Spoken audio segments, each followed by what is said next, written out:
के गर्ने यार, पढ्न मनै लाग्दैन, जति पढे पनि यादै हुँदैन, पढेको कुरा पनि भुलिहाल्छु, एक्जाममा पढेको कुरा पनि लेख्न सक्दिन। हेलो साथीहरु, तपाईहरुको पनि यही समस्या छ भने ट्रस्ट मी, आजको video one of the best हुनेछ। तपाईहरुलाई थाहा छ कि छैन, हाम्रो ब्रेनको स्टोरेज क्यापासिटी 25 लाख गिगाबाइट हुन्छ, तर पनि तपाईहरुले पढेको कुरा बिर्सिनुहुन्छ। यसमा तपाईहरुको कुनै पनि गल्ती छैन। यसलाई म एउटा एक्जाम्पलबाट बुझाउने कोसिस गर्छु। मानौ 1 वर्ष अगाडि तपाई कुनै ठाउँमा घुम्न जानु भएको थियो। त्यो ठाउँको बारेमा अहिले सोधे भने सबै कुराहरु भन्न सक्नुहुन्छ। जस्तै कुन ठाउँमा घुम्न जानु भएको थियो, त्यहाँ गएर के देख्नु भयो, त्यो सबै कुराहरु प्रष्ट रूपमा भन्न सक्नुहुन्छ। भनेपछि तपाईहरुको दिमागको कमजोरी छैन, तपाईहरु पनि गलत हुनुहुन्न, तपाईहरुको पढ्ने तरिका गलत छ, गलत तरिकाले पढ्नुहुन्छ, त्यही भएर पढेको कुराहरु याद हुँदैन। र यही समस्यालाई समाधान गर्नको लागि यस भिडियोमा 4 वटा स्टडी टिप्स एन्ड ट्रिक्सको बारेमा चर्चा गर्नेछु। विश्वास गर्नु साथीहरु, यदि तपाईहरुले लास्टको एउटा मात्रै स्टडी टिप्सलाई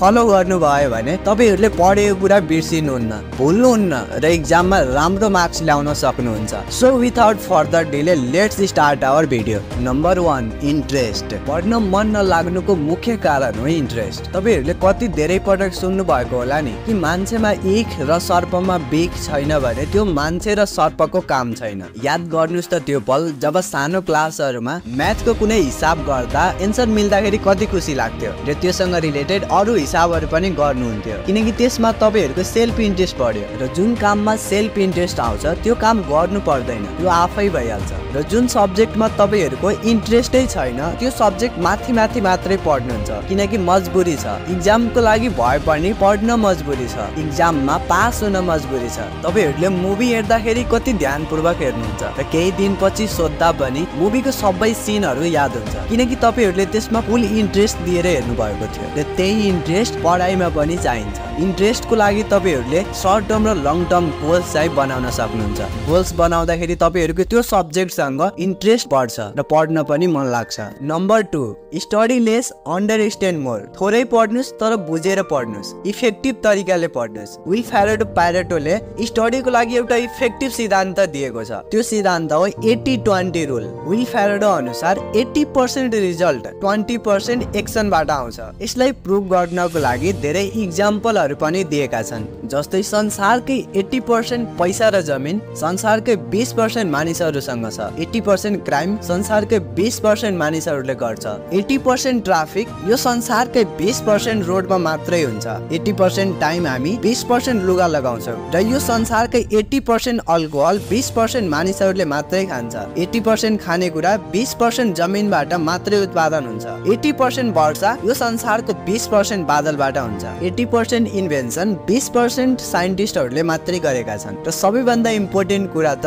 हाम्रो 80% रिजल्ट 20% इफोर्टबाट आउँछ। र यही प्रिन्सिपल हाम्रो एक्जाममा पनि लागू हुन्छ। 80% क्वेशनहरु 20% सिलेबसबाट मात्रै आउँछ। तपाईहरुको 20% एक्सनले 80% मार्क्स दिलाउन सक्छ। त्यसको लागि मोस्ट इम्पोर्टेन्ट र मोस्ट रिपिटेड क्वेशनहरुलाई सिलेक्ट गर्नुस् र त्यसलाई सुरुमा पढ्नुस्। यो 20% क्वेशनले तपाईहरुले 80% मार्क्स ल्याउन सक्नुहुन्छ। नम्बर 3, यो पोइन्ट तपाईहरु सबैले थाहा छ तर म्याक्सिममले इग्नोर गर्नुहुन्छ। त्यो पोइन्ट हो पढाइसँग रेस्ट लिनु। कुनै विद्यार्थीहरु यस्तो हुन्छ कि पढ्दाखेरि पढेको पढै गर्छ, बीचमा रेस्ट गर्दैन, र कुनै यस्ता पनि हुन्छ धेरै समयसम्म रेस्ट गर्छ र लास्टमा रेस्ट इन पीस भइहाल्छ। जति इम्पोर्टेन्ट हामी पढाइलाई दिन्छौं त्यति नै इम्पोर्टेन्ट रेस्टलाई पनि दिनुपर्छ। पढाइको बीचमा कति रेस्ट गर्ने यो कुरा मैले भन्दिन, यो तपाईहरु आफैले तय गर्नुस् आफ्नो अकर्डिङ। तपाईहरुलाई एनर्जी प्रोडक्सन गर्न कति समय लाग्छ यो कुरा तपाई भन्दा अरु कसैले जान्न सक्दैन, किनकि साथीहरु रेस्ट नै यस्तो कुरा हो जसले तपाईहरुले पढेको कुरा सिकेको कुरा मेमोरीमा सेभ हुन्छ र फेरि पढ्नलाई मन लाग्छ।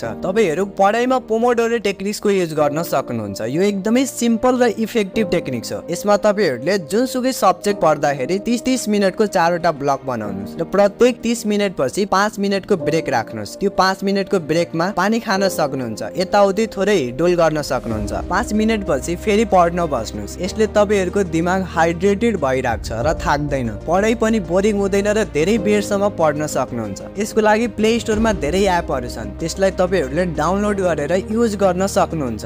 Number 4 teaching. टिचिङले तपाईहरुको रिटेन्सन क्यापासिटीलाई चेक गर्छ कि कुनै च्याप्टरलाई या टपिक्सलाई कतिको राम्रोसँग बुझ्नु भएको छ। यसलाई लर्निङ पिरामिडबाट अझै राम्रोसँग बुझ्न सक्नुहुन्छ।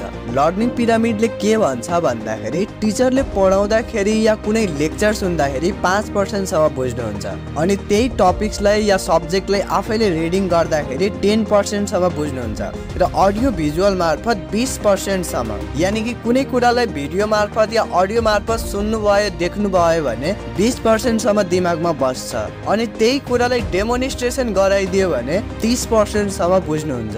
साथीहरुसँग डिस्कस गर्यो भने 50% सम्म बुझ्नुहुन्छ र त्यही कुरालाई प्र्याक्टिकली गर्नु भयो भने 75% सम्म दिमागमा बस्छ। र सबैभन्दा इम्पोर्टेन्ट कुरा त त्यो कुरालाई अरूलाई सिकाउनु भयो भने 90% सम्म दिमागमा बस्छ र कहिले बिर्सिनुहुन्न। अब तपाईहरुले बुझिसक्नु भएको होला कि टिचिङ कतिको इम्पोर्टेन्ट छ। अल्बर्ट आइन्स्टाइनले पनि यही कुरा भनेका छन्, if you can't explain it simply you don't understand it well enough. यानी कि जुन कुरा तपाईले अरूलाई राम्रोसँग एक्सप्लेन गर्न सक्नुहुन्न, राम्रोसँग बुझाउन सक्नुहुन्न, त्यो कुरा तपाई आफैले पनि राम्रोसँग बुझ्नु भएको छैन, राम्रोसँग सिक्नु भएको छैन। त्यसकारण आफूले सिकेको कुरा अरूलाई सिकाउनुस्। मैले के गर्थे भन्दाखेरि तपाईहरुले सुन्दाखेरि हाँसो लाग्न सक्छ, मैले जे कुरा पढ्थे त्यो सबै कुराहरू सिसाको अगाडि गएर सिसालाई आफ्नो साथी सम्झेर सिसालाई सिकाउँथे र मोबाइलमा अडियो रेकर्डर खोलेर जे कुरा पढ्थे त्यो सबै रेकर्ड गर्थे र सुन्थे। यसले मेरो रिटेन्सन क्यापासिटी बढ्यो र सबैभन्दा इम्पोर्टेन्ट कुरा त सिसाको अगाडि बोल्दाखेरि मेरो कन्फिडेन्स पनि बढ्यो। तपाईहरुले पनि यसरी नै प्र्याक्टिस गर्न सक्नुहुन्छ। समरी, आउनु साथीहरु यो 4वटा पोइन्टलाई समराइज गरौँ र यो कुरा पनि जानौ कि यो भिडियोबाट हामीले के कुरा सिक्यौं। हाम्रो भिडियोको मुख्य टपिक्स थियो कि पढेको कुरा कसरी याद गर्ने। यसको सोलुसनको लागि हामीले 4वटा पोइन्ट डिस्कस गर्यौं, जसमध्ये पहिलो पोइन्ट थियो इन्ट्रेस्ट। यसमा हामीले यो सिक्यौं कि कुनै पनि काम गर्न वा पढ्न त्यसमा इन्ट्रेस्ट हुनु एकदमै जरुरी छ। इन्ट्रेस्टको लागि हामीले सर्ट टर्म र लङ टर्म्स गोल बनाउनु पर्छ। दोस्रो पोइन्ट थियो स्टडी लेस अन्डरस्ट्यान्ड मोर। यसमा हामीले 80-20 रुलको बारेमा सिक्यौं कि कसरी 20% एक्सनले 80% रिजल्ट ल्याउन सकिन्छ। तेस्रो नम्बरमा थियो रेस्ट। यसमा हामीले पोमोडोरो टेक्निक्सको बारेमा सिक्यौं। स्टडीको लागि यो एकदमै सिम्पल र इफेक्टिभ टेक्निक छ। र नम्बर 4 मा थियो टिचिङ। यसमा हामीले लर्निङ पिरामिडको बारेमा सिक्यौं कि टिचिङ कतिको इम्पोर्टेन्ट छ। ल साथीहरु, आशा छ भिडियोले तपाईहरुको लाइफमा केही न केही भ्यालु एड गरेको होला। यदि छ भने कमेन्ट गरेर भन्नु होला र अर्को भिडियो कुन टपिक्समा चाहिएको छ त्यो पनि कमेन्ट गर्नु होला। आजलाई यति नै, फेरि अर्को बेस्ट भिडियोमा तपाईहरुसँग भेट हुने नै छ। तबसम्मको लागि take care, bye bye, all the best.